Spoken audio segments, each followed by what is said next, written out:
शिव ही सत्य है। शिव को लेकर और शिव से जुड़ी हुई जो मान्यताएं हैं इस देश में, अगर वो आप सरसरी निकाल से, क्योंकि आपने तो बहुत रिसर्च की होगी अपनी किताबों के लिए, कुछ सरल शब्दों में अगर शिव और शिव के महत्व को आप समझाएं।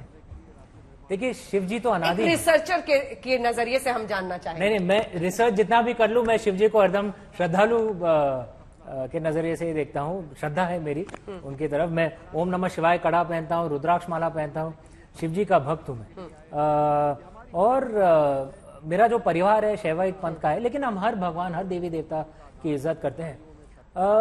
लेकिन काशी में ऐसा मानते हैं, और ये मुझे एक बहुत अच्छी बात लगती है शिव जी की, कि वो कुछ भेदभाव नहीं करते। एक नजरिया है उत्तर भारत में, एक्चुअली पूरे भारतवर्ष में, कि शिव जी की बारात, वो एक टर्म है। हाँ। शिव कोई भी जुड़ सकता है। हाँ। वो कुछ भेदभाव नहीं करेंगे। हाँ। कोई भी आ सकता है, कोई भी जुड़ सकता है। तो ये मुझे बहुत अच्छी बात लगती है शिव जी की। हाँ। वो देव असुर में फर्क नहीं रखते थे, कि अगर कोई अच्छा है तो वो आशीर्वाद दे देते थे। असुर ही सही, लेकिन वो शामिल हो सकता है। हाँ, आशीर्वाद दे सकते, जो भी हो। अगर शिव जी के प्रति आपकी श्रद्धा है तो जुड़ जाइए आप बारात में। ये अच्छी बात है, क्योंकि कुछ भेदभाव नहीं करते हैं। शायद हम सब उनसे ये सीख लें। और एक और बात मैं जरूर कहूंगा, ये जो सागर मंथन की जो कहानी जो है, आपने सुना तो होगा कि सागर मंथन हुआ और उससे ये अमृत निकला, कल्प वृक्ष निकला, कामधेनु गाय निकली, लेकिन सबसे पहले हलाहल निकला, जिसे शिव जी ने पिया, इसलिए वो नीलकंठ बन गए। उनके थ्रोट को वो नीला कर गया। कहते हैं उन्हें। देखिए, जो सागर मंथन की जो कहानी है, एक तरह से एक एलेगरी है। एक्चुअली उसके द्वारा हम जीवन के कुछ सीख सकते हैं, कि ये चेंज प्रोसेस जो है, किसी भी समाज में अगर बदलाव आता है तो एक तरह से सागर मंथन जैसा होता है। और अगर किसी भी समाज में बदलाव आ रहा है तो अच्छी चीजें भी होंगी, जैसे आज के भारत में हो रहा है। बहुत बदलाव बहुत तेजी से आ रहा है। तो देखिए, काफी बदलाव जो है अच्छा भी होगा, लेकिन कभी कभार कुछ हलाहल भी निकलता है, विष भी पीना पड़ेगा। तो हम जो, मेरा हरदम ये मैं दरखास्त करता हूँ हर शिव भक्तों से, कि हमें अपने आराध्य के पथ पर चलना चाहिए। कि अगर ये बदलाव का जो सागर मंथन हो रहा है, अगर कुछ विष निकल रहा है, तो जितना हो सके हम उस विष को हटा लें, समाज में फैलने दाने, समाज में विष ना फैलाएं, तो जाके जो बदलाव हो सब एक साथ चलें। धर्म या जाति या किसी भी और का कुछ भेदभाव ना हो। विष को फैलने मत दीजिए। रुद्राक्ष की आप बात कर रहे थे, आप भी रुद्राक्ष पहनते हैं। प्रधानमंत्री नरेंद्र मोदी भी इस वक्त रुद्राक्ष को पहनकर मंत्र कर रहे हैं। इस पर कुछ बोलना चाहेंगे? रुद्राक्ष का जो महत्व है, रुद्राक्ष की कहानियां तो कई लोगों को मालूम होगा। मंजना जी, मैं आपको एक बात बताता हूँ, आपके दर्शकों को, कि गूगल कर लीजिए कि रुद्राक्ष का ओरिजिनल रूप क्या होता है। वो एक्चुअली एक ब्लू कलर्ड कवर होता है, उसमें बहुत ही सुंदर एक फ्रूट होता है। तो पहली बार जब मैंने उसे देखा था, बचपन में था, तो मैंने माँ जी से कहा था कि भाई ये तो रुद्राक्ष की तरह नहीं दिख रहा है। तो बोलते, उन्होंने कहा ये हटाना ना पड़ता है, फिर रुद्राक्ष अंदर मिलता है, सीड। तो बहुत ही सुंदर एक फल है, ब्लू कलर, एकदम ब्राइट ब्लू कलर ऊपर होता है, बहुत ही सुंदर होता है। गूगल कर लीजिए उसको, आप मनमुग्ध हो जाएंगे। ये रुद्राक्ष के साथ प्रधानमंत्री इस वक्त मंत्रोच्चार वहां पर कर रहे हैं, जरा सा सुना देते हैं अपने दर्शकों को। लोकानुग्रहकारकं शिवमेकपदं नित्यं शिकाराय नमो नमः। वाहनं वृषभो यस्यः वासुकिः कंठभूषणं वामे शक्तिधरं देवं वकाराय नमो नमः। यत्र तत्र स्थितो देवः सर्वव्यापी महेश्वरः यो गुरुः सर्वदेवानां यकाराय नमो नमः। षडक्षरमिदं स्तोत्रं य पठेत् शिवसन्निधौ शिवलोकमवाप्नोति शिवेन सह मोदते। शिवाय नमः, शिवलिंगाय नमः। और इस ध्यान की मुद्रा में सबसे जो संकल्पना है सनातन संस्कृति की, वो विश्व कल्याण की है। आप चेहरा देख रहे हैं बना हुआ, रोज एक नई आकृति इस ज्योतिर्लिंग पर बनाई जाती है, फिर भक्तगण उसे इधर उधर फैलाते हैं सोशल मीडिया पर, व्हाट्सएप पर। लेकिन पूजा, निष्ठा, ताकत और जो एक विश्वास इस अलौकिक शक्ति में महाकाल से लेकर है, 12 ज्योतिर्लिंगों में से सबसे महत्वपूर्ण इसे लोग मानते हैं, वो अद्भुत है। और मुझे लगता है कि यहां से एक नई ऊर्जा का आप देखेंगे आने वाले दिनों में इस पूरे इलाके में। तो पर्यटन में बेहतरी होगी, क्योंकि धर्म नगरी है, लेकिन आप देखिए विदेशी भी आकर देखना चाहते हैं, लेकिन वो उनके लिए अनुभव कैसा रहता है, अनुभव ही पूरा पलट जाता है। तो मतलब मुझे लगता है कि सिर्फ धर्म के ही नजरिए से नहीं, भारत के लिए पर्यटन के नजरिए से भी बहुत ये जरूरी है। आप एकदम सही कह रही हैं अंजना जी। जैसा मैंने कहा, मुझे सौभाग्य मिला था 2 हफ्ते पहले वहां जाने का। मैंने पूजा भी की थी, लेकिन मैंने महाकाल लोक को भी देखा। और जो बनाया गया है इतनी सुंदर तरीके से, क्योंकि एकदम प्राचीन नजरिए से बनाया गया है। जो बड़ी दीवारें हैं, इंग्रेव, शिव जी की बहुत एक अच्छी प्रतिमा है बाहर। शिव जी का जो परिवार है, माँ पार्वती, गणेश जी, कार्तिक जी, सब एक साथ दिखते हैं। और कई कहानियां भी जो शिव जी से जुड़ी हुई हैं, त्रिपुरासुर वध एक्सेट्रा, सब वहां पे हैं। जो सप्त ऋषि जो हैं उनकी मूर्तियां हैं वहां पे। बहुत ही सुंदर और ट्रेडिशनल तरीके से बनाया गया है। 4 द्वार हैं अंदर आने के लिए, डिस्ट्रीब्यूटेड पार्किंग है, ये इलेक्ट्रिक व्हीकल्स हैं आने जाने के लिए, इलेक्ट्रिक व्हीकल्स का इंतजाम। हाँ, अंदर और फिर पेड़ भी उगाए जा रहे हैं, और रुद्र सागर को पूरा रिवाइव कर दिया जाएगा। एक एम्फी थिएटर बना है वहां पे, ताकि शिव जी के प्लेज, कहानियां, वो सब वहां पे दर्शाई जाए। रुद्र सागर एकदम बैकग्राउंड पे होगा। आप देख सकते, आप सोच सकते हैं कितना सुंदर वो दृश्य तो पर्यटन के नजरिए से भी एक बहुत अद्भुत एक्सपीरियंस लेकर जाएगा ना। और देखिए, जो बच्चे जो आएंगे वहां पे एग्जीबिशंस देखेंगे, शिव जी की कहानियां सुनेंगे, तो हमारी जो संस्कृति है उससे और जुड़ जाएंगे। क्योंकि देखिए, अगर बच्चे भी आते थे अपने माँ बाप के साथ, अगर तेजी से जाके बस मंदिर के दर्शन करने और भागना है, तो फिर वो अपनी हमारी संस्कृति से कैसे जुड़ेंगे। लेकिन अगर वो बाहर महाकाल लोक में 3-4 घंटे बिताएं, वहां पे एग्जीबिशन है, जो मूर्तियां हैं उसे देखें, जो प्लेज हैं उसे देखें, लेजर लाइट शोज लगेंगे, तो हमारी संस्कृति से जुड़ जाएंगे। शिव जी की जो कहानियां हैं वो सीख लेंगे। तो ये सिर्फ पर्यटन तो ऑफ कोर्स होगा, विस्तार होगा, उज्जैन में पलेगा बढ़ेगा, वो अच्छी बात है। लेकिन लोग हमारी संस्कृति से भी जुड़ेंगे, वो बहुत अच्छी बात है। संस्कृति से भी जुड़ेंगे, वो एक नए सिरे से भारत को आगे ले जाएगा। संस्कृति से जुड़ना पर्यटन के लिए अच्छा। इसी के साथ धर्म नगरी का अगर इस तरह से उत्थान हो, तो तमाम जो लोग हैं, जो पूजा पाठ करते हैं, जो विश्वास रखते हैं, जो शिव में आस्था रखते हैं, उनके लिए सोचिए कितनी अद्भुत सौगात है। इसकी कल्पना आप कर सकते हैं।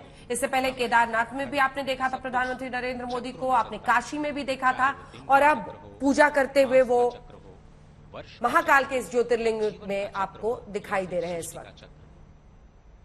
यही सुन लेते हैं। अनंतता का प्रतीक भी है, और भगवान श्री महाकालेश्वर इस अनंत के भी पार अपने अस्तित्व को संपूर्ण विश्व, संपूर्ण सृष्टि पर सृजन के माध्यम से, पालन के माध्यम से, संहार के माध्यम से लगातार कर्म करते हुए ये बताते रहते हैं कि ये जो काल और स्थिति, जो कि किसी के भी अस्तित्व का आधार है, इसी की भौतिकता के सीमा के परे चले जाना ही काल का महाकाल बन जाना होता है। और इसी दर्शन के जो पीछे का जो दर्शन है वो अत्यंत ही महत्वपूर्ण है। प्रधानमंत्री नरेंद्र मोदी ज्ञान मुद्रा में इस वक्त ध्यानस्थ भगवान श्री महाकालेश्वर के प्रांगण में, और कहा जाता है कि भगवान शिव योगियों को ही प्राप्त होते हैं, और योगी जन उन्हें ध्यान से ही प्राप्त कर पाते हैं। जीवन की इस चक्रीय गति में ही सृष्टि की संरचना या सृष्टि का रहस्य समाहित है, और इसी चक्रीय गति से मुक्ति पाने का पर ज्योतिर्लिंग में पूजा करते हुए वो आपको दिखाई दे रहे हैं। ध्यान मुद्रा में इस वक्त वहां पर है, लेकिन इसी के बाद कॉरिडोर का उद्घाटन वो करने वाले हैं, जिसको लेकर हम लोगों की चर्चा हो रही थी। काशी में जो ये कॉरिडोर बना, उसकी चर्चा चारों तरफ हुई, पॉलिटिकली भी हुई, राजनीतिक रूप से खूब बहसें हुई। उससे भी 4 गुना ये बड़ा है। कई स्तंभ बनाए गए हैं, कई मूर्तियां बनाई गई हैं। आपको नहीं लगता है कि इसी के साथ एक उदाहरण तमाम राज्यों के लिए होना चाहिए कि आप किसी भी राजनीतिक पार्टी के हैं, ये ऐसा कदम है जिसका स्वागत जनता करती है, क्योंकि आपने उनके लिए बेहतरी की है। किस धर्म के लोगों को खुश रखना है और किसको नाराज नहीं करना है, किसको नाराज करना है, ये रिस्क अगर लोग हटा दे तो मुझे लगता है पर्यटन का बहुत बड़ा उद्धार हो जाएगा, और जनता भी उनके ऐसे कदमों का समर्थन करेगी। अमीश, देखिए, हमारा प्राचीन नजरिया तो ये होता था कि अगर शहर के केंद्र पे मॉल नहीं टेम्पल हो तो समाज जो उससे जो उभरेगा शायद बेहतर होगा। और जैसा मैंने पहले भी कहा कि ये ऐसा नहीं कि सरकार टैक्स पेयर का पैसा लगा रही है मंदिरों में। मंदिरों का ऑलरेडी कितना खजाना सरकार के पास है, केंद्र सरकार और राज्य सरकार पिछले 75 सालों में, उसका एक छोटा सा ही भाग वापस इन्वेस्ट किया जा रहा है। और मैं ये कहूंगा कि कई राज्यों में, राजनीति में कभी नहीं जुड़ूंगा मैं, लेकिन कई राज्यों में ये कार्य हो रहा है। जैसे उड़ीसा में भी हो रहा था, तेलंगाना में भी जो बहुत ही सुंदर वैष्णव मंदिर है जिसे रिवाइव किया गया है। तो कई जगहों पे ऐसे काम हो रहे हैं और मेरे हिसाब से ये अच्छी बात है, क्योंकि देखिए आप अगर वेंकटेश्वरा मंदिर में जाएंगे तो वहां आपको सिर्फ हिंदू श्रद्धालु नहीं मिलेंगे, मुसलमान श्रद्धालु भी मिलेंगे। आपने देखे होंगे वो वायरल पिक्चर्स जो हैं, जो औरतें बुर्खा पहन के वहां पे आती हैं पूजा करने के लिए। तो मंदिर जो है हमारा ऑफ कोर्स एक धार्मिक केंद्र है, हर धर्म के लोग हाँ, हमारा धार्मिक केंद्र है। लेकिन भाई एक इंडोनेशिया में मैंने बहुत एक सुंदर एक लाइन सुना था, आपको ज्ञात होगा इंडोनेशिया तो 98% मुस्लिम कंट्री है, लेकिन उनके करेंसी नोट्स पे गरुड़ा जी होते हैं, गणेश जी उनके उसपे हैं, उनका जो पार्लियामेंट है उसके ऊपर अर्जुन और प्रभु श्री कृष्ण की एक प्रतिमा है ये। तो और मैंने एक इंडोनेशियन पॉलिटिशियन से पूछा था कि भाई आप तो मुस्लिम हैं, आप ये क्यों कर रहे हैं? तो उसने बड़ा एक सुंदर एक चीज कहा कि हमने अपना सिर्फ पंथ बदला है, हमने अपने पूर्वज नहीं बदले हैं। बहुत ही सुंदर बात थी। तो देखिए जो मंदिरें जो हैं, जो प्राचीन जो मंदिर जो हैं, ये हमारे हर एक भारतवासी का एक धरोहर है, हमारी हेरिटेज है, कलेक्टिव हेरिटेज है। तो अगर ये नंदी के साथ इस वक्त प्रधानमंत्री बैठे हुए हैं, कई लोग ऐसी मान्यता रखते हैं कि नंदी के कान में कुछ कहा जाए तो वो शिव जी तक वो बात पहुंचती है और आपकी मनोकामना पूरी होती है। प्रधानमंत्री नरेंद्र मोदी वहां पर भी पूजा करते हुए, और जितने भी लोग गए हों यही वो हिस्सा है। इसके पीछे आप देखेंगे महिलाएं बैठती हैं और फिर पीछे भी जो महिलाएं पुरुष हर तरह के लोग पीछे खड़े होते हैं। कुछ ही लोग होते हैं जो अंदर मंदिर में मौजूद रहते हैं, पंडित ही होते हैं जो वहां पर पूजा पाठ कराते हैं। एक बार जल्दी से चलते हैं, हमारे सहयोगी शुभांकर वहां पर मौजूद हैं। बाहर में अब इंतजार हो रहा है पीएम के कॉरिडोर में पहुंचने का। शुभांकर,